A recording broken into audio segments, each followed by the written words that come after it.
கிறிஸ்துக்குள் அன்பாக இருக்கிற அன்பு சகோதர சகோதரிகளே, முதலாவது பிதாவாகிய தேவனுக்கும் அவர் குமாரன் இயேசு கிறிஸ்துக்கும் நான் நன்றி தெரிவித்து சபைக்கு நன்றி தெரிவிக்கிறோம்.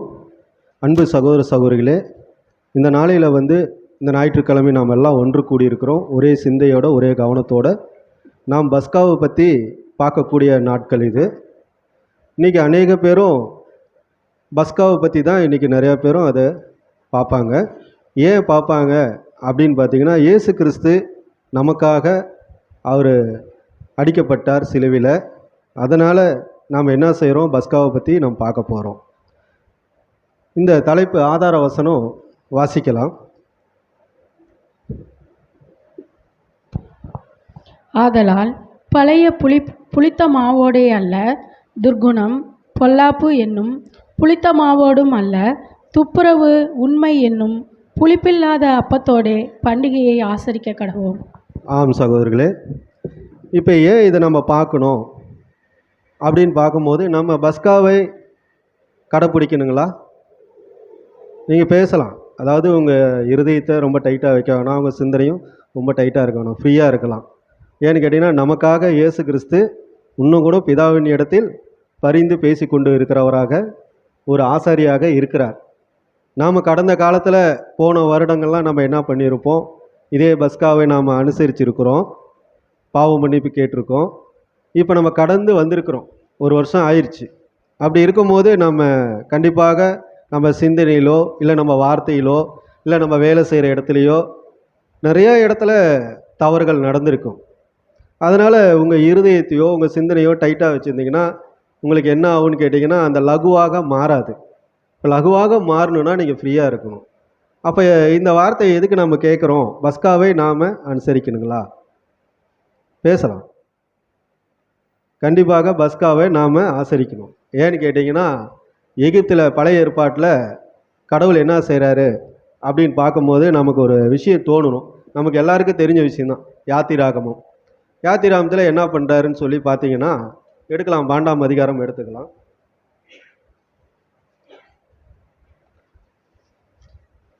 ஒரு 3 வசனத்தை மட்டும் நம்ம வாசிக்கலாம். யாத்திராகமம் 12:15 வாசிக்கலாம். புளிப்பில்லா அப்பத்தை 7 நாளளவும் புசிக்க கடவீர்கள். முதலாம் நாளில் தானே புளித்த மாவை உங்கள் வீடுகளிலிருந்து நீக்க வேண்டும். முதலாம் நாள் தொடங்கி 7ஆம் நாள் வரைக்கும் புளித்த அப்பம் புசிக்கிறவன் எவனோ அந்த ஆத்துமா இஸ்ரவேலிலிருந்து அறுப்பு உண்டு போவான். ஆம் சகோதரர்களே, இங்கே கடைசியாக ஒரு வார்த்தை சொன்னார் பார்த்தீங்களா, அறுப்புண்டு போவான். அப்படின்னா என்ன அர்த்தம்? இருக்க மாட்டான். வேறு மொழிபெயர்ப்பில் என்ன சொல்கிறாங்கன்னா, ஒதுக்கி வச்சுருவாங்க.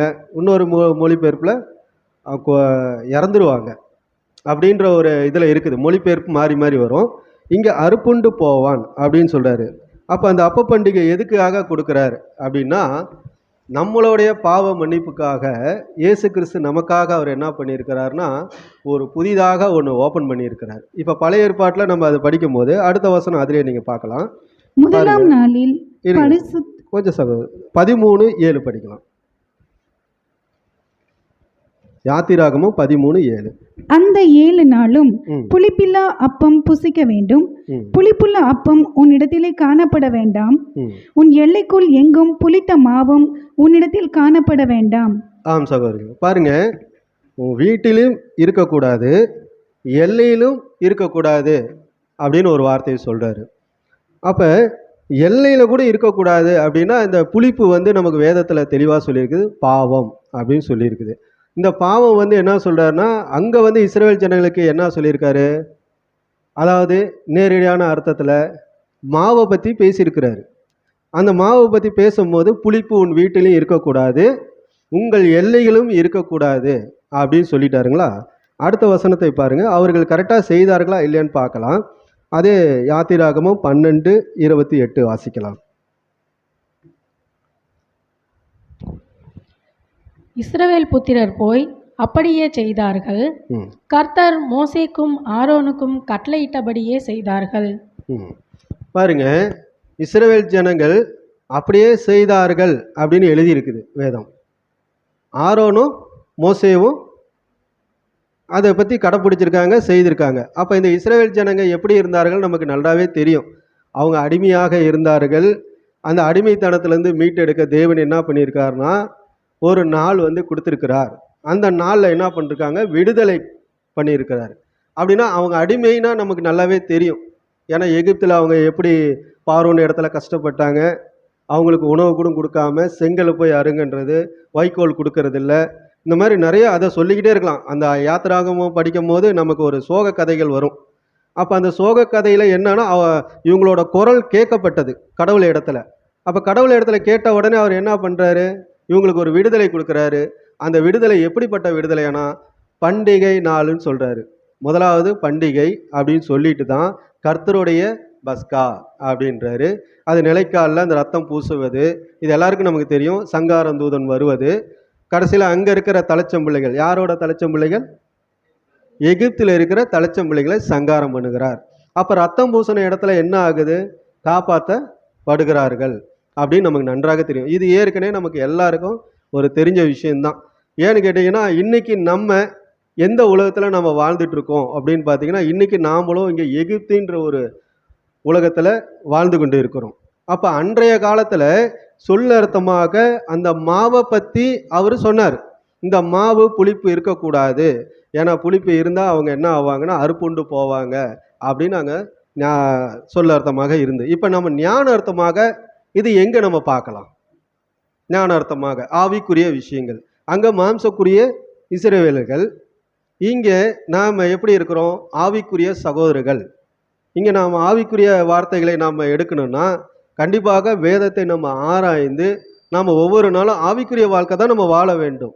அப்போ புளிப்புனா என்ன அப்படின்னு பார்க்கும்போது வேதம் தெளிவாக சொல்லுகிறது, அது பாவத்தை குறிக்கிறது. இந்த பாவத்தை குறிக்கிறது தான் நம்ம எங்கே பார்க்கலாம் அப்படின்னு பார்த்தீங்கன்னா, நம்ம புதிய ஏற்பாட்டுக்குள்ளே போயிடலாம்.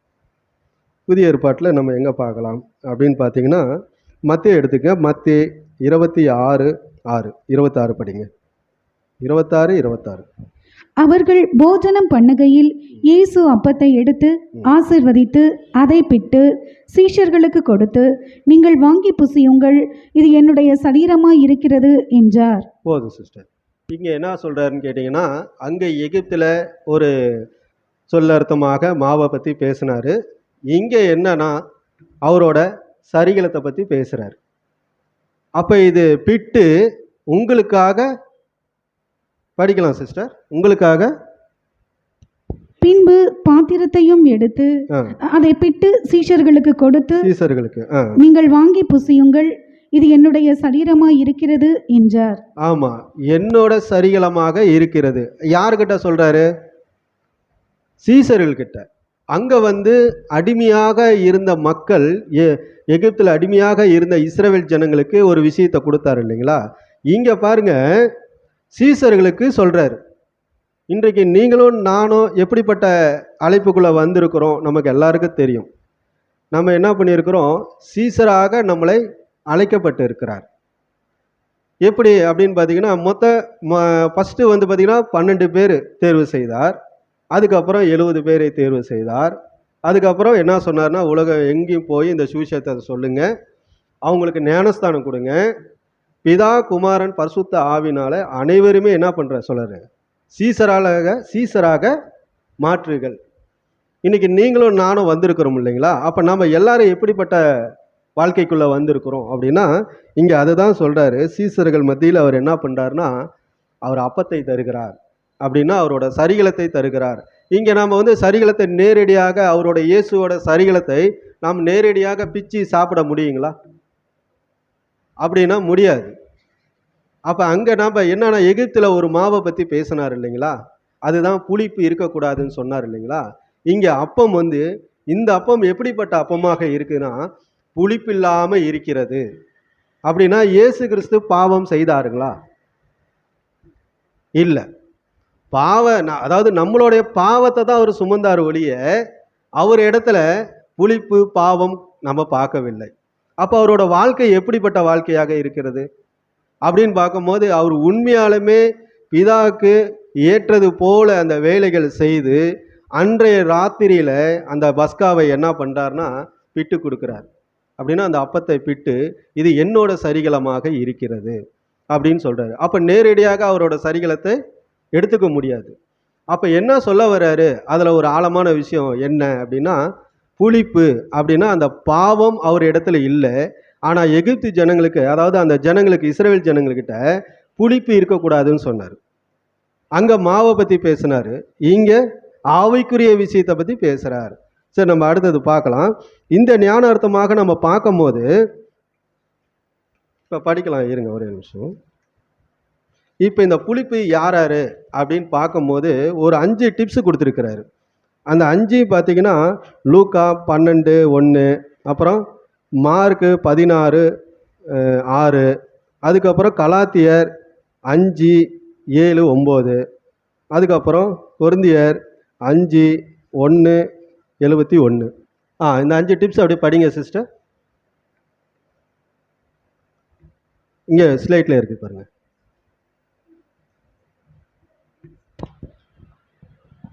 பரிசேயர்களுடைய புளித்தமா, சதுசேயர்களுடைய புளித்தமா, ஏரோதின் புளித்தமாவு, சட்டதிட்டம் என்னும் புளித்தமாவு, உபச்சாரம் என்னும் புளித்தமாவு. பாருங்க, ஒரு 5 டிப்ஸ் இருக்குது. இதெல்லாமே ஒரு புளித்தமாவுக்கு ஒரு அடையாளமாக சொல்றாரு. அப்படின்னா முதலாவது யாரு? பரிசேயர்கள். இதுதான் நம்ம நல்லா படிச்சிருக்கிறோம். அடிக்கடிக்கு இயேசு என்ன பண்ணுவார்னா, சீசர்கள் மத்தியில் பரிசேயரோட உபதேசத்தை கேட்கக்கூடாதுன்னு சொல்லி தான் ஒரு இடத்துல மாவை பற்றி பேசுவார். நீங்கள் இப்போ பரிசேயர்களோட புளித்த மாவுக்கு எச்சரிக்கையாக இருங்கள். அப்போ பரிசேயர்கள் என்ன பண்ணார்கள் அப்படின்னு நம்ம பார்க்கும்போது, இருங்க லூக்கா எடுத்துக்கங்க. லூக்கா 12:31 வாசிங்க. தேவனுடைய ராஜ்யத்தையே தேடுங்கள், அப்பொழுது இவைகள் எல்லாம் உங்களுக்கு கூட கொடுக்கப்படும். இப்போ 32 படிச்சுங்க. பயப்படாதே சிறுமந்தையே, உங்களுக்கு ராஜ்யத்தை கொடுக்க உங்கள் பிதா பிரியமாய் இருக்கிறார். ஆம் சகோதரர்களே, அவர் என்ன சொன்னார்னா, புளித்தமாவுக்கு எச்சரிக்கையா இருங்கள் சொல்லிட்டு அந்த 31வது வசனத்தில் என்ன சொல்றாருன்னா, 32ல் பயப்படாதே சிறுமந்தையே அப்படின்னு சொல்லிட்டு அடுத்தது நீங்கள் 38க்கு வாங்க. அதில் 38. அவர் 2ஆம் ஜாமத்திலாவது 3ஆம் ஜாமத்திலாவது வந்து அவர்கள் அப்படியே இருக்க கண்டால் அவ்வூழியக்காரர் பாக்கியவான்கள். அடுத்த 39 படிச்சிருங்க. திருடன் இன்ன நேரத்தில் வருவான் என்று வீட்டெஜமானனுக்கு தெரிந்திருந்தால் அவன் விழித்திருந்து தன் வீட்டை கண்ணமிடப்பட்டான் என்று அறிந்திருக்கிறீர்கள். போதும் சகோதரி. இப்போ இதுலேருந்து என்ன நம்ம தெரிஞ்சுக்கிறோம் அப்படின்னு கேட்டிங்கன்னா, அந்த புளித்த மாவு குறித்து ஒரு எச்சரிக்கையான ஒரு விஷயம் நடந்திருக்குது. அதனால தான் அவர் என்ன பண்ணுறாருன்னா, உங்களுக்கு எச்சரிக்கையாக இந்த நாளையில் கூட ஒரு வார்த்தையை சொல்கிறார். ஏன்னு கேட்டிங்கன்னா, பரிசேயர் சதுசேயரோட வாழ்க்கையை பற்றி நல்லாவே நமக்கு தெரியும். அவர்கள் என்ன செய்தார்களா, வேதத்தை எடுத்துக்குவாங்க, முரண்பாடான ஒரு வார்த்தைகளை பேசுவார்கள். அதான் சொல்கிறாங்க இல்லைங்களா, ஒட்டகத்தையே முழுங்கக்கூடியவர்கள். அப்படின்னா பரலோக கதவை அவர்களும் போக மாட்டாங்க. ஆனால் அந்த ஜனங்கள், இயேசுவை நேசிக்கிற ஜனங்களையும் விடமாட்டார்கள். அதான் சொல்லுவாங்களே, தானும் படுக்க மாட்டானா தள்ளியும் படுக்க மாட்டாங்க. அந்த மாதிரி ஒரு பழமொழி சொல்கிறது போல இவர்கள் இருந்தார்கள். அப்போ அந்த உபதேசத்தை நீங்கள் கேட்கக்கூடாதுன்னு தான் என்ன பண்ணுறாருன்னா, பயப்படாதே சிறுமந்தைன்னு சொல்லிட்டு நாம் எப்படி இருக்குன்னா விழித்திருக்கிறவர்களாக இருக்க வேண்டும் அப்படின்னு சொல்கிறாரு.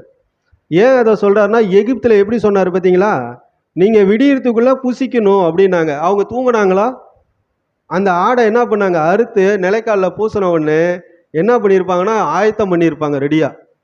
எப்படி இருக்கணும், கச்சை கட்டணும், அதுக்கப்புறம் பாதரட்சை, அதுக்கப்புறம் தடிகள், விழித்திருக்கணும், விடியறதுக்குள்ளே புசிக்கணும்.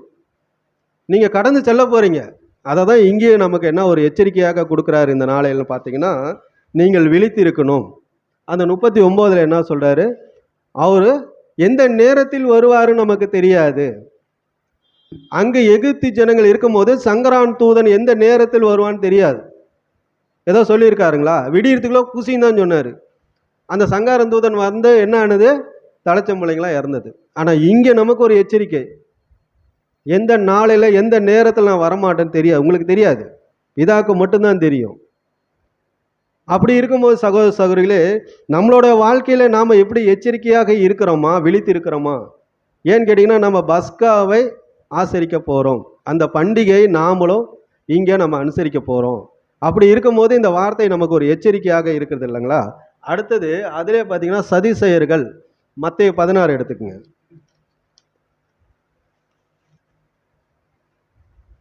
16 5 வாசிங்க சிஸ்டர். 5, 6, 7 வாசிங்க. 3 வசனம். அவருடைய சீஷர்கள் அக்கறை சேர்ந்தபோது அப்பங்களை கொண்டு வர மறந்து போனார்கள். இயேசு அவர்களை நோக்கி, பரிசேயர் சதுசேயர் என்பவர்களின் புளித்த மாவை குறித்து எச்சரிக்கையாய் இருங்கள் என்றார். நாம் அப்பங்களை கொண்டு வராதபடியால் இப்படி சொல்லுகிறார் என்று அவர்கள் தங்களுக்குள்ளே யோசனை பண்ணி கொண்டார்கள்.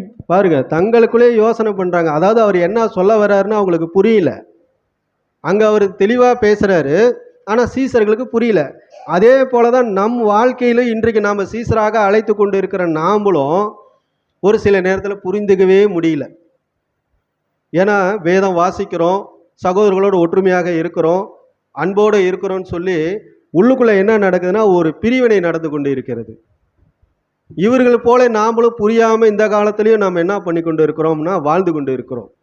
அப்போ அவரோட வாழ்க்கை வரத்தை நம்ம பார்க்கும் போது தான் நமக்கு தெரியும். எப்படின்னா இயேசுவை நம்ம பின்பற்றி பார்த்தா தான் அவர் ஒருவர் எப்படி அன்பாக இருந்தார் அப்படின்னு நம்ம புரிந்து கொள்ள முடியும். அடுத்தது நம்ம படிக்கலாம் சிஸ்டர். 9, 10 படிங்க. இன்னும் நீங்கள் உணரவில்லையா? 5 அப்பங்களை 5000 பேருக்கு பகிர்ந்ததையும் மீதியானதை எத்தனை கூடை நிறைய எடுத்தார்கள் என்பதையும், 7 அப்பங்களை 4000 பேருக்கு பகிர்ந்ததையும் மீதியானதை எத்தனை கூடை நிறைய எடுத்தார்கள் என்பதையும் நீங்கள் நினைவு கூறாமல் இருக்கிறீர்களா? பாருங்க, அவர் என்ன சொல்றாருன்னா, இன்னும் உங்களுக்கு புரிஞ்சிக்க முடியலையான்னு கேட்குறாரு. நான் சொல்லுவது என்ன அர்த்தம்னு உங்களுக்கு புரியலையா? இங்கே நான் உணவை பற்றியா பேச வருகிறேன் அப்படின்னு சொல்கிறாரு. அப்படியே 12 படிச்சிருங்க. அப்பொழுது அவர் அப்பத்தின் புளித்த மாவை குறித்து எச்சரிக்கையாய் இருக்க வேண்டும் என்று சொல்லாமல், பரிசேயர் சதுசேயர் என்பவர்களின் உபதேசத்தை குறித்தே அப்படி சொன்னார் என்று அறிந்து கொண்டார்கள். ஆம் சகோதரர்களே, பார்த்தீங்களா? பரிசேயரும் சதுசேயர்களும் உபதேசத்தை ஒரு எச்சரிக்கையாக இயேசு கிறிஸ்து சீசர்கள் மத்தியில் பேசியிருக்கிறார். இன்றைக்கு நாமளும் சீசராக வந்திருக்கிறோம். நமக்கு இங்கே பரிசேயரும் சதுசேயர்களும் உபதேசம் நம்ம கேட்குறோமா? அப்படியே நம்ம யோசிக்கணும். ஏன்னு கேட்டிங்கன்னா, அங்கே சொன்னார் இயேசு உயிரோடு இருக்கும்போது அங்கே பரிசேயர்கள் சதுசேயர்கள் இஸ்ரவேல் தேசத்தில் இருந்தார்கள். அதனால் அந்த வார்த்தை. இன்றைக்கு நாம் இந்த பூமியில் நம்ம வாழ்ந்து கொண்டு இருக்கிறோம். நம்ம ஆவிக்குரிய வாழ்க்கை நம்ம வாழ்கிறோம். இன்றைக்கி எந்த பரிசேயர் சதுசேயருக்காக அப்படின்னா நமக்கு ஆப்போசிட்டாக இருக்கிறது எல்லாமே எப்படி இருக்குன்னா, இங்கே ஆவிக்குரிய வாழ்க்கைக்கு உண்டான அத்தியாவசியம் இல்லை இந்த பூமியில். அப்படின்னா ஆவிக்குரிய வாழ்க்கை நம்மளால் வாழ முடியாத ஒரு சூழ்நிலைக்குள்ளே நம்ம இருக்கிறோம். எப்படி இருக்கிறோம் அப்படின்னா, நம்மக்கிட்ட நம்ம இருதயத்தை வைத்து நாமளே சோதித்து பார்க்க வேண்டிய சூழ்நிலைகள் இன்றைக்கி இருக்கிறோம். ஏன்னு கேட்டிங்கன்னா, எந்த நாளில் நம்ம வந்திருக்கிறோம், போன வருடங்கள்லாம் நம்ம என்ன செய்தோம், கொஞ்சம் கொஞ்சமாக நம்ம யோசிக்கணும். என்ன செய்தோம், நான் யாருக்கிட்ட விரோதமாக இருந்தேன், நான் யாருக்கிட்ட தகாத வார்த்தை பேசினேன், நான் எப்படி நடந்து கொண்டேன். ஏன்னா ஆவிக்குரிய வாழ்க்கை ரொம்ப ஒரு முக்கியமான செயலாக இது இருக்கிறது. அப்போ நம்மளை நாமளே சோதித்து நாமளே அறிந்து இதை மாற்றிக்கொண்டு தேவனிடத்தில் ஜெபம் பண்ணுகிறவராக நம்ம இருக்க வேண்டும். சகோதர சகோதரிகளே, கடைசியாக 28 படிங்க. அதிலே இயேசு இங்கே நிற்கிறவர்களில் சிலர் மனுஷகுமாரன் தம்முடைய ராஜ்யத்தில் வருவதை காணும் முன் மரணத்தை ருசி பார்ப்பதில்லை என்று மெய்யாகவே உங்களுக்கு சொல்லுகிறேன் என்றார். பாருங்க, இந்த வார்த்தை எப்படி சொல்றாருன்னா, இன்றைக்கு நாம வாழ்ந்து கொண்டு இருக்கிற நாம எப்படி இருக்கணும்னா, அவர் சொல்றாரு, அவர் வரும்போதே சில பேர் மரணத்தை ருசி பார்ப்பதில்லை. அப்போ ஒரு சில வகுப்பாறு குறித்து இங்க பேசுறாரு. இப்போ நீங்களும் நானும் ஆவிக்குரிய வாழ்க்கை வாழணும்னு சொல்லி தான் நம்ம வந்திருக்கிறோம். அப்போ வந்த இடத்துல நமக்குள்ள ஒரு முறுமுறுப்பு இந்த மாதிரி காரியங்கள்லாம் இருந்தால் என்ன ஆகுன்னு கேட்டிங்கன்னா, அந்த இடத்துல நமக்கு உயிர் தெளிதோ நம்ம உயிரோடு இருக்கிறோமா இல்லைன்னு நமக்கு தெரியாது. ஏன்னா இங்கே இயேசு குறிப்பாக பேசுகிறார். அப்போ என்னன்னு கேட்டிங்கன்னா, ஒரு சில பேர் மரணத்தை ருசி பார்ப்பதில்லை அப்படின்னா இது கடைசி காலமாக இருக்கிறது. கடைசி காலம்னா இன்றைக்கி நமக்கு எல்லாருமே தெரியும், போர் நடக்குது. இப்போ லிட்டரலாகவே நடந்துக்கிட்டு தான் இருக்குது. அதேமாரி போரில் என்ன சொல்லிட்டு இருக்காங்க, இன்றைக்கி எங்களோட மேசியா வருகிறாருன்னு சொல்லி ஒரு செய்தி வந்திருக்குது. அப்போ எந்த மேசியா? இப்போ நம்ம வெளியும் பார்க்கணும், நம்ம ஆவிக்குரிய அர்த்தத்தையும் நம்ம யோசிக்கணும். அவங்க சொல்கிற மேசியா யார்? இப்போ இவர் சொல்கிறது யார்? இயேசு கிறிஸ்து. வசனத்தை வைத்து நம்ம பார்க்கும்போது இங்கே நமக்கு இருளலாக இருக்கிறது. அப்போ மனசோர்வை வருது. எது எது நம்ம சரியாக நடந்து கொண்டு இருக்கிறோம் அப்படின்னு ஒரு கேள்வி எழுப்புது. குடும்பத்திலே ஆகட்டும், பிள்ளைகளாகட்டும், சகோதரர்களாகட்டும், வேலை செய்கிற இடத்துல ஆகட்டும், இல்லை இந்த செய்திகள் ஆகட்டும், இதெல்லாம் நமக்கு எப்படி இருக்குன்னா நம்ம இருதயத்தில் இடைஞ்சல் உண்டாக்கி கொண்டு இருக்கிறது. அப்போ நம்ம ஆவிக்குரிய வாழ்க்கையை நம்ம வாழ்ந்து கொண்டு இருக்கிறோமான்ட்டு ஒரு கேள்வி வருகிறது. அப்போ இயேசு சொன்ன வார்த்தையை பார்க்கும்போது இன்னைக்கு உலக செய்தி சொல்கிறாங்க எங்களுக்கு ஒரு மேசியா வரி போகிறார்னு. ஆனால் அது யாருன்னு தெரியாது. ஏன்னா இன்னும் நமக்கு தானியேல் தீர்க்கதரிசியெல்லாம் நம்ம பார்த்துட்டு தான் இருக்கிறோம். இன்னும் நிறைவேறி கொண்டு இருக்கிற விஷயங்கள்லாம் இருக்குது. அப்போ அவர்கள் எந்த மேசியா பற்றி பேசுகிறார்கள்? இவர் யாரை பற்றி பேசுகிறார் அப்படின்னா இயேசு கிறிஸ்து தெளிவாக பேசுகிறார். கடைசியாக அந்த வசனத்தை வாசிங்க சிஸ்டர். 28. இங்கே நிற்கிறவர்களில் சிலர் மனுஷகுமாரன் தம்முடைய ராஜ்யத்தில் வருவதை காணும் முன் மரணத்தை ருசி பார்ப்பதில்லை என்று மெய்யாகவே உங்களுக்கு சொல்லுகிறேன் என்றார். பாருங்க, அடுத்தது என்ன படிச்சுங்க? ஏரோதுங்களா? ஏரோது புளிப்பு, அதை படிக்கலாம் சிஸ்டர். மார்க்கு 8 எடுத்துக்கங்க. 8:15 வாசிங்க. அவர் அவர்களை நோக்கி, நீங்கள் பரிசேயருடைய புளித்த மாவை குறித்தும் ஏரோதின் புளித்த மாவை குறித்தும் எச்சரிக்கையாயிருங்கள் என்று கற்பித்தார். அப்ப இது என்னன்னா சட்டம். அதாவது பாருங்க, கலாத்தியா எடுத்துக்கங்க. கலாத்தியா 5:7 வாசிங்க சிஸ்டர்.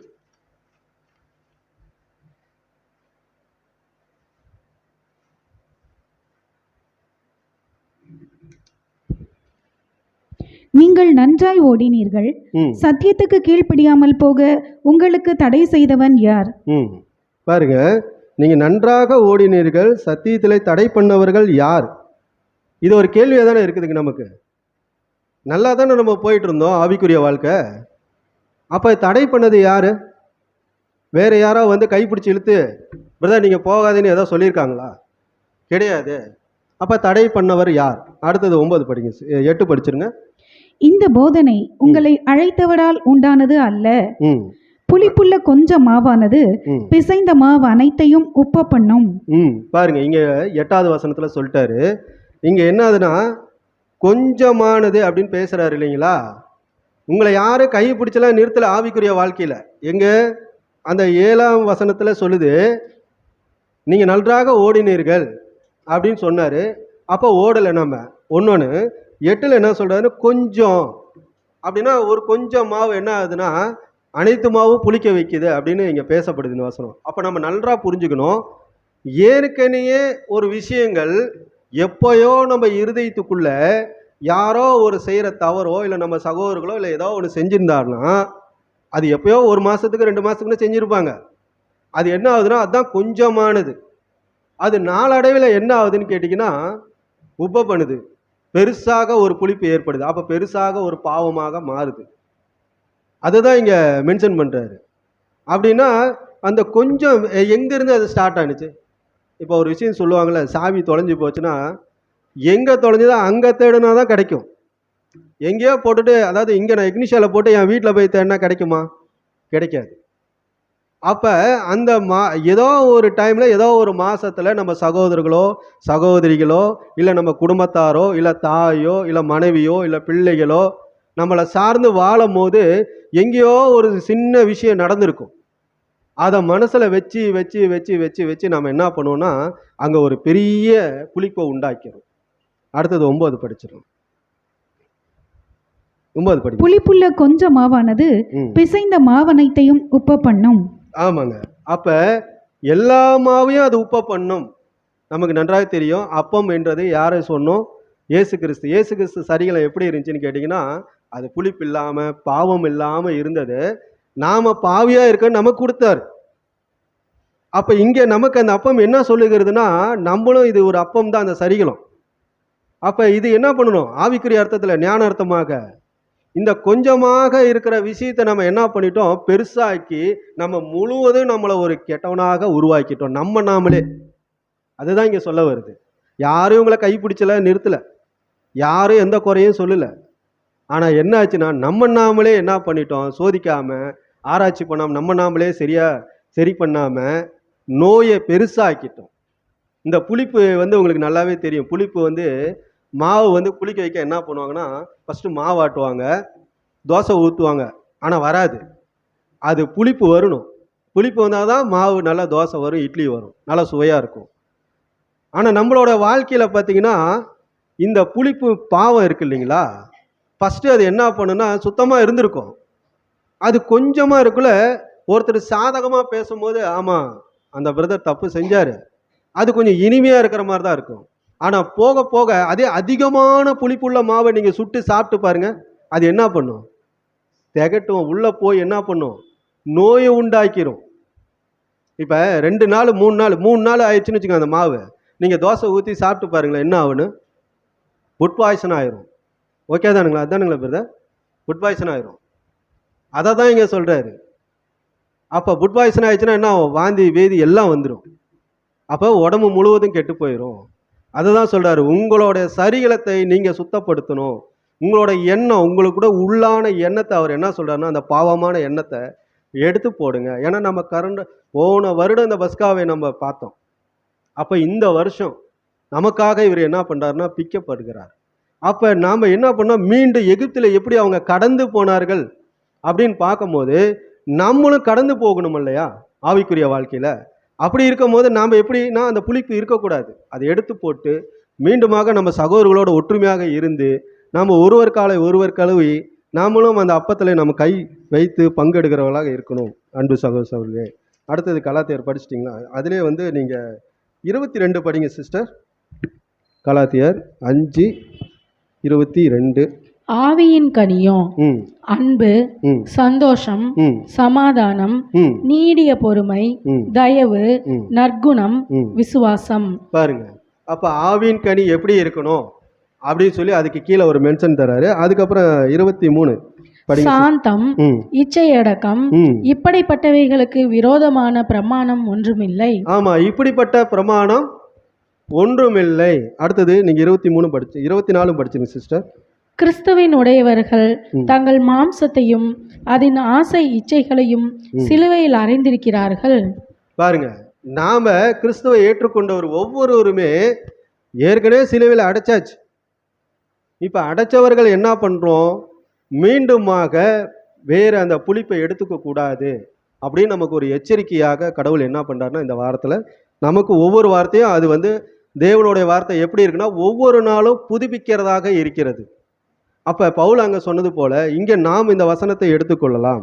இப்போ நம்ம 1 கொரிந்தியர் எடுத்துக்கங்க சிஸ்டர். 1 கொரிந்தியர் 5:7-8 வாசிங்க. உங்களுக்குள்ளே விபசாரம் உண்டென்று பிரச்சேத்தமாய் சொல்லப்படுகிறதே, ஒருவன் தன் தகப்பனுடைய மனைவியை வைத்துக் கொண்டிருக்கிறானே. பாருங்க, போதும் சிஸ்டர். இங்கே என்ன சொல்றாருன்னா, இந்த லிஸ்ட்ல ஒரு நபர் இருக்கிறாராம், அவரோட செயல் பார்த்தீங்கன்னா அது ஏற்றுக்கவே முடியாது. அதை தான் அங்கே பவுல் மென்ஷன் பண்ணுறாரு. ஏன்னா அந்த இடத்துல நடந்த நிகழ்வு. அப்போ விபச்சாரம் என்றது அது ரொம்ப ஒரு கொடுமையான ஒரு விஷயம், அதை நம்ம ஏற்றுக்கவே முடியாது. அதனால் என்ன பண்ணுறார் தேவன், இந்த வார்த்தையை பவுல் மூலியமாக பேசப்படுது. அவனை ஒதுக்கே வைன்றாரு, அவனை சாத்தானுக்கு ஒப்பு கொடுன்னா சொல்கிறாரு. அப்போ நம்ம கவனமாக இருக்கணும். நம் சபையில் இருக்குதோ இல்லையோ அதெல்லாம் நம்ம பேசலை. இந்த வசனம் தெளிவாக சொல்லுகிறது விபச்சாரத்தானங்கள் இருக்கக்கூடாதுன்னு. அப்போ நம்ம பயபக்தியோடு நம்ம இருக்க வேண்டும். அடுத்தது 7-8 படிச்சிருங்க சிஸ்டர். ஆகையால் நீங்கள் புளிப்பில்லாதவர்களாய் இருக்கிறபடியே புதிதாய் பிசைந்த மாவாய் இருக்கும்படிக்கு பழைய புளித்த மாவை புறம்பே கடித்து போடுங்கள். ஏனெனில் நம்முடைய பஸ்காவாகிய கிறிஸ்து நமக்காக பலியிடப்பட்டிருக்கிறாரே. பாருங்க, நமக்காக அவரு பலியாகியிருக்கார். அப்ப இதெல்லாம் நம்ம இருதயத்தில் வைக்கணும். அப்ப பழைய மாவோட அல்ல அப்படின்னா நம்ம ஏற்கனவே பழைய வாழ்க்கை வாழ்ந்துட்டு இருந்த அந்த வாழ்க்கை நமக்குள்ள வரும்.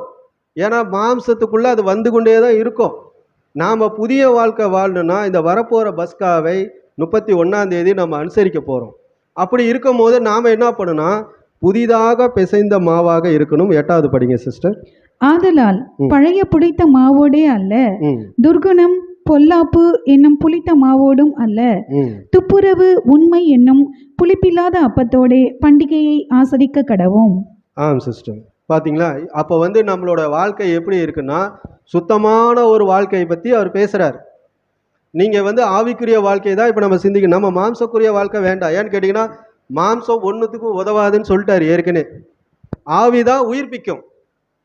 அப்போ அந்த ஆவி உயிர்ப்பிக்குன்னா நம்ம என்ன பண்ணணும் அப்படின்னா, ஆவிக்குரிய வாழ்க்கை நம்ம வாழ்ந்து காட்ட தான் இந்த பூமியில் என்ன பண்ணுறாருன்னா, இயேசு கிறிஸ்துன்னு ஒருத்தர் வந்து புதிய உடன்படிக்கை ஏற்படுத்தினார். அவங்களுக்கு ஒரு உடன்படிக்கை ஏற்படுத்தினார். பஸ்கா, ஆடு, ரத்தம், லிட்டரலாகவே எல்லாம் நடந்தது. ஆனால் இங்கே ஆவிக்குரிய ஒரு உடன்படிக்கை ஏற்படுத்தினார். அந்த ஆவிக்குரிய உடன்படிக்கை தான் நம்ம புரிந்து கொண்டு இந்த பூமியில் வாழும் போதெல்லாம் பரிசுத்தமாக நம் சரீரத்தையும் பரிசுத்தமாக நம்ம எண்ணங்களும் பரிசுத்தமான வாழ்க்கையும் வாழ்ந்தோம்னா நமக்கு கண்டிப்பாக பவுல் சொன்ன போல ஒரு ஈமையில மறுரூபம் ஆகப்படுறது எல்லாமே நடக்கும். அப்போ அந்த வாழ்க்கையை நாம் தான் வச்சிருக்கிறோம். நமக்கு இஸ்ரவேல் ஜனங்க பாருங்க, இன்னைய வரைக்கும் கிறிஸ்துவை ஏற்றுக்காதனால இன்னும் சில நிகழ்வுலாம் நடந்து கொண்டு தான் இருக்குது. ஆனால் நாம் ஏற்றுக்கொண்டு வந்தோம். நாம் அவர்கள் போல வேணாம் அப்படின்ட்டாவே முடிஞ்சு போச்சு. நாம் எங்கே இருப்போம்? இருட்டுக்குள்ளே தான் இருப்போம். அப்போ நம்மளோட வாழ்க்கை இருளாக மாறிவிடும். சரி, இந்த சப்ஜெக்டு இப்போ இதை நம்ம பார்த்துட்டோம். அப்பம் பார்த்துட்டோம். அப்பம் என்றது கிறிஸ்து. அவர் எப்படி இருந்தார்னா சுத்தமாக இருந்தார், நமக்காக பிக்கப்பட்டார். ஆனால் நாம் எப்படின்னா ஒரு பாவியாக இருக்கிறோம். நாம் அந்த அழைப்புக்குள்ளே வந்திருக்கிறோம். நம்ம சரீரத்தையும் சுத்தமாக இருங்கள், புளிப்பு எடுத்து போட்டு அதில் நாம் அனுசரிக்க தான் நம்மளை கூப்பிட்டுருக்காரு. இப்போ அடுத்தது பாத்திரம் அப்படின்ற ஒரு வார்த்தையை நம்ம பார்க்கலாம் சிஸ்டர். பாத்திரம். இப்போ பாத்திரத்தில் ஒரு 4 விதமான ஒரு பாத்திரம் இருக்கிறது. என்னன்னா அந்த பாத்திரத்தை போடுங்க பிரதர். 4 விதமான ஒரு பாத்திரம் இருக்கும். அந்த 4 விதமான பாத்திரம் எப்படிப்பட்ட பாத்திரம் அப்படின்னு பார்த்தீங்கன்னா, வெறும் பாத்திரத்தை 4 இது போடுங்க. இந்த 4 பாத்திரத்திலையும் பார்த்தீங்கன்னா இன்னைய வரைக்கும் இஸ்ரவேல் ஜனங்க என்ன பண்ணுறாங்கன்னு கேட்டிங்கன்னா, அந்த 4 கப்புலையும் திராட்சை ரசத்தை ஊற்றி வைப்பாங்க. இந்த 4மே என்ன பண்ணுவாங்கன்னு கேட்டிங்கன்னா 3 குடிப்பாங்க. ஆனால் 1 மட்டும் என்ன பண்ணுவாங்க, ஊற்றிடுவாங்க. எதில் ஊற்றிடுவாங்கன்னா, இப்போ டேபிள் இருக்கு இல்லைங்களா, அந்த கிண்ணத்தில் ஊற்றிடுவாங்க. அதை மட்டும் குடிக்க மாட்டாங்க. இன்றைய காலம் வரைக்கும் அவங்க அதை கடைப்பிடிக்கிறாங்க. ஏன்னு கேட்டிங்கன்னா, எகிப்தில் வந்து அவர் அழைச்சதெல்லாம் அவங்க யோசித்து அதுக்கு தகுந்த மாதிரி என்ன பண்ணுறாங்கன்னா, கடவுள் கொடுத்தாரு, எங்களுக்கு அந்த ஆசீர்வாதம் கொடுத்தாரு, நாங்கள் அதை பெற்றுக்கொள்கிறோன்ட்டு. ஃபஸ்ட்டு அந்த இங்கிலீஷில் அது படிங்க சிஸ்டர். அது இங்கிலீஷில் படிங்க சிஸ்டர். Cup of blessing. அடுத்து 2வது படிங்க.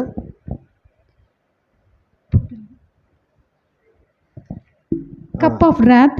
3வது போடுங்க. Cup of salvation or ரெடெம்ஷன்.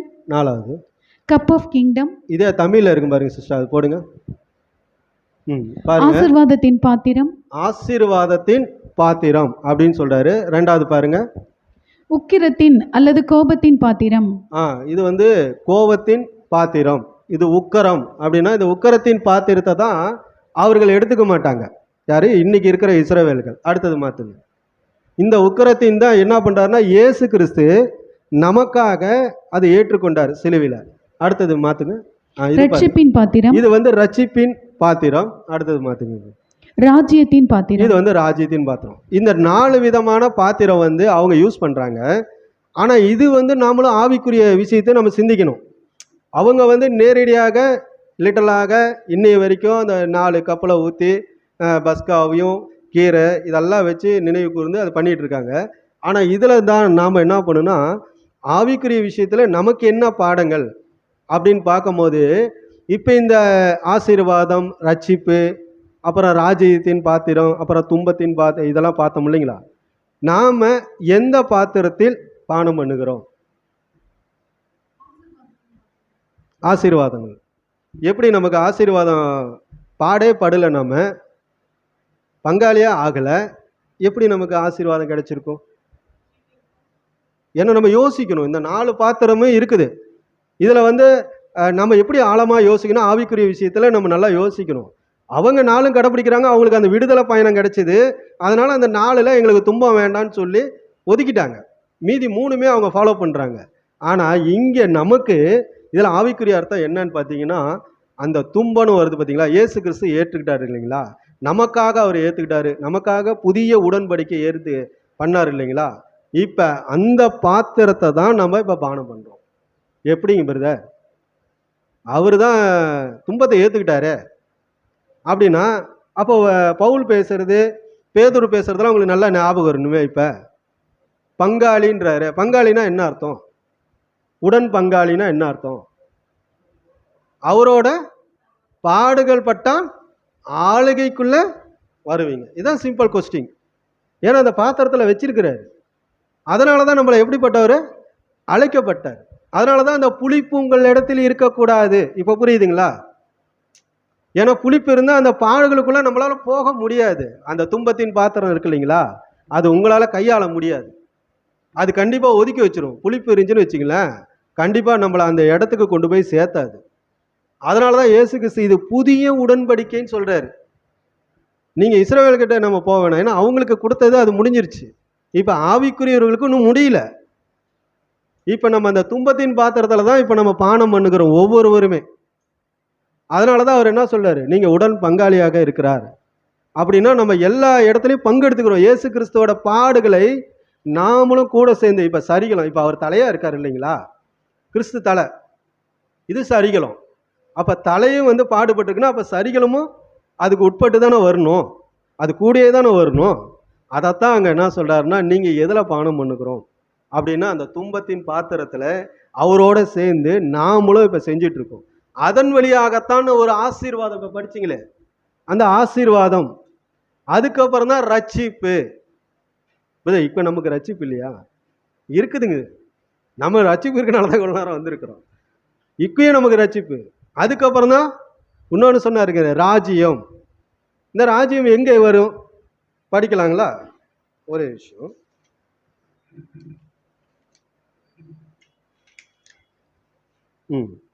எடுக்கலாம் சிஸ்டர். மத்தேயு 26ஆம் அதிகாரம் 28, 29. இது பாவ மன்னிப்பு உண்டாகும்படி அநேகருக்காக சிந்தப்படுகிற புதிய உடன்படிக்கைக்குரிய என்னுடைய இரத்தமாய் இருக்கிறது. இது முதல் இந்த திராட்சை பழ ரசத்தை நவமானதாய் உங்களோடு கூட என் பிதாவின் ராஜ்யத்திலே நான் பானம் பண்ணும் நாள் வரைக்கும் இதை பானம் பண்ணுவதில்லை என்று உங்களுக்கு சொல்லுகிறேன் என்றார். பார்த்தீங்களா? அப்போ இது நவமான திராட்சை பழம். அவர் என்ன சொல்றாருன்னா, இது வந்து ஒரு 1000 ஆண்டு அரசாட்சி குறிக்குது. இப்போ மணவாட்டி மணவாளன் எல்லாம் ஒன்றாக இருக்கும்போது ஒரு பெரிய விருந்து நடக்குது இல்லைங்களா, அப்போ தான் அவர் புசிப்பேன்றாரு. இப்போ புரியுதுங்களா? அதே மாதிரி நம்ம 2வது பார்த்தோம் இல்லையா, அந்த துன்பம், அதாவது துன்பத்தை பார்த்துலாங்களா? துன்பத்தின் பாத்திரம் இயேசு கிறிஸ்து எப்படின்னா பாருங்க, லூக்கா 22 எடுத்துக்கங்க.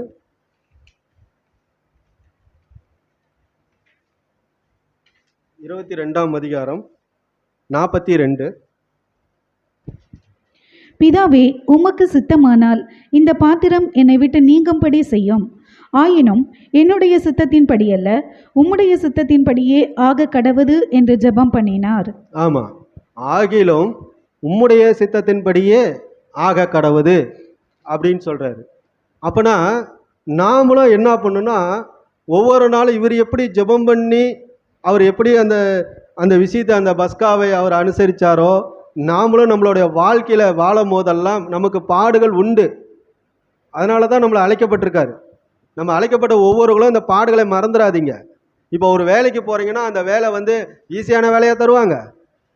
நான் பில்டிங் வேலைக்கு, பெயிண்ட் வேலைக்கு தம்பி கூட போகிறேன், எனக்கு என்ன ஈஸியான வேலை, சேர் போட்டு சும்மா பார்த்துக்குன்னு சொல்லுவாருங்களா?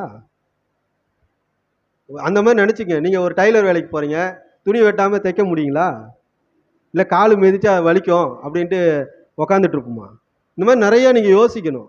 அப்போ இங்கே பாடுகளுக்குள்ள அவர் அழைச்சிருக்கிறார். அதனால தான் சொல்றாரு, நீங்கள் சரிகலமாக இருக்கிறீர்கள். ஒரு இடத்துல அடிபட்டால் கூட முழு அவயங்களும் வலிக்கும் அப்படின்னு சொல்கிறாரு. இன்றைக்கி நம்ம சகோதர சகோதரிகள் இங்கே கூடி இருக்கிற ஒவ்வொருவருக்கும் நம்ம எல்லாம் ஒரு குடும்பம். உங்களுக்கு ஒரு பிரச்சனைனா நான் ஓடி வந்து நிற்கணும், அவருக்கு ஒரு பிரச்சனை அவர் ஓடி போய் நிற்கணும். இப்போ ஒன்றுக்குள்ளே ஒன்றாக இருக்குது. அப்போ பாடுகள் நமக்கு இருக்குது. அந்த பாடுகளை தான், அதுதான் சொல்கிறாரு, இந்த பாத்திரத்தில் நமக்கு எல்லா பாத்திரமும் இன்றைக்கி கிடைச்சதானா? கிடைக்காது. இப்போ நம்ம போய் கொண்டு இருக்கிறது என்னன்னு கேட்டிங்கன்னா, அந்த பாடுகளுக்குள்ளே நம்மளை அழைச்சார் இல்லைங்களா, அந்த பாத்திரத்தில் நம்ம பானம் பண்ணுகிறவர்களாக இருக்கிறோம். அதுக்கப்புறம் தான் நமக்கு எப்படி கிடைக்குன்னா ஆசீர்வாதம். இந்த ஆசீர்வாதம் பாருங்கள், 1 கொரிந்தியர் 10, 16, 17 படிங்க. நாம் ஆசீர்வதிக்கிற ஆசீர்வாதத்தின் பாத்திரம் ம் கிறிஸ்துவனுடைய இரத்தத்தின் ஐக்கியமாய் இருக்கிறதல்லவா? ம் நாம் பிற்கிற அப்பம் கிறிஸ்துவினுடைய சரீரத்தின் ஐக்கியமாய் இருக்கிறதல்லவா? ம் அந்த ஒரே அப்பத்தில் நாம் எல்லோரும் பங்கு பெறுகிறபடியால் ம் அநேகரான நாம் ஒரே அப்பமும் ஒரே சரீரமுமாய் இருக்கிறோம். பார்த்தீங்களா? ஒரே அப்பம் ஒரே சரிகளமாக இருக்கிறோம். இது எவ்வளோ பெரிய மகிழ்ச்சியாக இருக்குது பாருங்க, சந்தோஷமாக இருக்குது. அப்போ நம்ம எல்லாம் எப்படி இருக்கிறோம்? நம்ம ரொம்ப இறுக்கணமாக இருக்கணும். ஏன்னு கேட்டிங்கன்னா நமக்காக அவர் பரிதோடு கொண்டு பேசிக்கொண்டு தான் இருக்கார் இன்னும். அப்போ ஒரே சரிகளமாக இருக்கிறோம், ஒரே அப்பமாக இருக்கிறோம். இந்த அப்பத்தில் தான் புளிப்பு இருக்கக்கூடாது அப்படின்னா நாம் அவரோட ஐக்கியமாக வருகிற எந்த ஒரு துர்க்குணங்களும் இருக்கக்கூடாதுன்னு சொல்ல வருகிறார். சரி, அடுத்தது 2வது ரட்சிப்பு பார்த்துடலாங்களா? சங்கீதம் எடுத்துக்கங்க.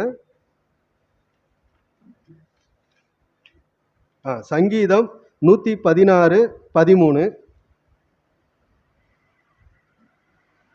ரட்சிப்பின் பாத்திரத்தை எடுத்துக்கொண்டு கர்த்தருடைய நாமத்தை தொழுது கொள்ளுவேன். பாருங்க, இந்த ஆசீர்வாதம் கிடைச்ச உடனே அடுத்தது என்னன்னா தொழுது கொள்ளுவேன் அப்படின்றாரு. அந்த சங்கீதத்தில் பார்த்தீங்கன்னா 3, 4, 13 வரைக்கும் வாசிங்க. 3லேருந்து 13 வரைக்கும் வாசிங்க சிஸ்டர். மரண கட்டுகள் என்னை சுற்றி கொண்டது, பாதாள இடுக்கண் என்னை பிடித்தது, இக்கட்டையும் சஞ்சலத்தையும் அடைந்தேன். அப்பொழுது நான் கர்த்தருடைய நாமத்தை தொழுது கொண்டு, கர்த்தாவே என் ஆத்துமாவை விடுவியும் என்று கெஞ்சினேன். கர்த்தர் கிருபையும் நீதியும் உள்ளவர், நம்முடைய தேவன் மன உருக்கமானவர். கர்த்தர் கபடற்றவர்களை காக்கிறார். நான் பாருங்க, கபடத்தை நம்மளை எல்லாம் காப்பாத்துறாரு. அப்படின்னா அந்த சங்கீதம் முழுவதும் நீங்கள் வாசிக்கும் போது அந்த ரட்சிப்பின் பாத்திரம் எப்படிப்பட்ட பாத்திரம்? சந்தோஷம், மகிழ்ச்சி எல்லாமே இருக்குது அங்கே. ஆனால் இப்போ இருக்குதானா? இப்போ கிடையாது. ஏன்னா இப்போ நம்ம எந்த வாழ்க்கையை வாழ்ந்து கொண்டு இருக்கோம் நம்ம தான் யோசிக்கணும். நம்ம ஆவிக்குரிய வாழ்க்கை வாழ்கிறோமா இல்லை மாம்சக்குரிய வாழ்க்கை வாழ்கிறோமா நமக்கு தெரிஞ்சிடும். ஓகே, அடுத்த பேஜ் பார்த்துலாங்க சிஸ்டர். அடுத்தது ராஜ்யத்தின், அது படிச்சிட்டோம் நம்ம. ஓகே, முடிஞ்சு. இப்போ நம்ம என்னன்னா கடைசியாக ஒரு வசனத்தை நம்ம வாசிக்கலாம் சிஸ்டர். எபேசியர் 5:5. விபச்சாரக்காரனாவது அசுத்தனாவது விக்கிரக ஆராதனைக்காரனாகிய இல்லை 5:5 இருங்க சிஸ்டர். எபேசியர் இருங்க ஒரு நிமிஷம். இல்லை மாம்சத்தோடும் இல்லை ரத்தத்தோடும் இல்லை, அந்த வசனம் எபிரேயருங்களா?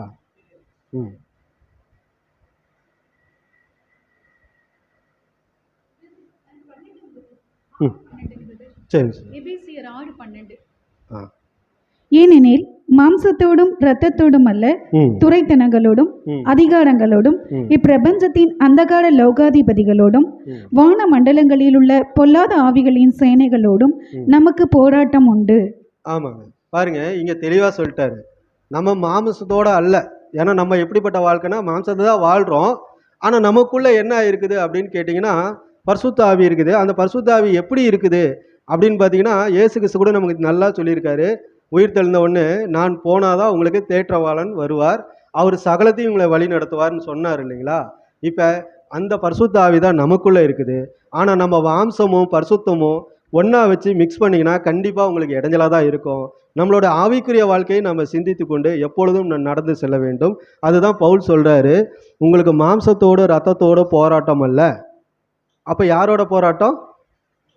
படிங்க சிஸ்டர், யாரோட போராட்டம்? இப்பிரபஞ்சத்தின் அந்தகார லோகாதிபதிகளோடும், பிரபஞ்சத்தின் அந்தகார லோகாதியோடும் வான மண்டலங்களில் உள்ள வானம் மண்டலோட பொல்லாத ஆவிகளின் ஆவிகள் சேனைகள். பாருங்க, பொல்லாத ஆவிகள் அப்படின்னா பொல்லாத ஆவின்னு ஒன்று இருக்குது, அதுக்கிட்ட தான் இப்போ போராட்டம். அதனால தான் நம்ம எப்பயோ நடந்த விஷயத்த ஒரு சகோதரர் செய்தார் தவறு, அதை நம்ம சுட்டி காட்டாமல், ஏன்னா நம்ம பொல்லாத ஆவி ஒன்று இருக்கு இல்லைங்களா, அது நம்மளை சேர்க்க விடாது, நம்மளை ஒரே அப்பமாக மாற்றாது, அந்த இதில் பங்குபட நம்மளை வைக்காது. ஏன்னு கேட்டால் ரொம்ப நம்ம உச்சகட்டத்துக்கு போயிட்டோம்னு வச்சுங்களேன், சபைக்கே வராத அளவுக்கு பண்ணிடுவான். அப்போ யாருக்கு லாபம் யாருக்கு நஷ்டம், இது நம்ம புரிஞ்சுக்கணும். சரி, பொறுமையோடு கேட்ட யாவருக்கும் பிதாவாகிய தேவன் உங்களை ஆசீர்வதிப்பாக. ஆமென்.